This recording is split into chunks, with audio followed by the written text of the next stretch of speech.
ஆமா இதுல என்னன்னா, நான் இன்னும் டேபிள இப்பதான் பார்த்தேன். எம்ஐக்கு வந்து ரொம்ப டஃப்பா இருக்கும் போலயே. அடுத்து 3 மேட்ச் இருக்கு எம்ஐக்கு. நான் ஜிடி கூட ஆடுறாங்க இன்னைக்கு மேட்ச். அப்புறம் வந்து பஞ்சாப் கூட ஒரு மேட்ச் இருக்கு. அகைன் டிசி கூட ஒரு மேட்ச் இருக்கு. 3 டீம்ஸுமே வந்து பிளே ஆஃப்ஸ் ரேஸ்ல இருக்கிற டீம்ஸ், டாப்ல இருக்கிற டீம்ஸ். சோ எம்ஐக்கு வந்து பெரிய சேலஞ்ச் இருக்கிற மாதிரி இருக்கு.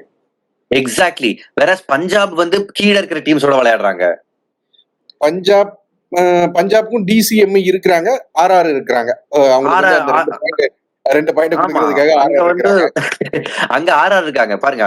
இப்ப அடுத்த 3 மேட்ச்ல எந்த டீம்ல 2 மேட்ச் ஜெயிக்குதோ, அதாவது நாளைக்கு ஜெயிச்சாலும் தோத்தாலும் ஜிடி வந்து 11 நம்பர் ஆஃப் மேட்சஸ்ல தான் இருப்பாங்க. சோ அவங்க 14ல இருந்தாலுமே பிரச்சனை இல்ல.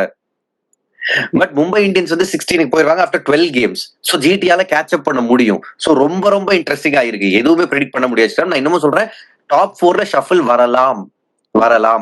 இதுல வந்து தலைவன் ஆர்சிபி தான் வந்து கொஞ்சம் பாக்குறப்ப ஈஸியா இருக்கிற மாதிரி இருக்கு. எல்எஸ்ஜி கூட ஒரு மேட்ச், எஸ்ஆர்ஹெச் கூட ஒண்ணு, கேகேஆர் கூட ஒண்ணு.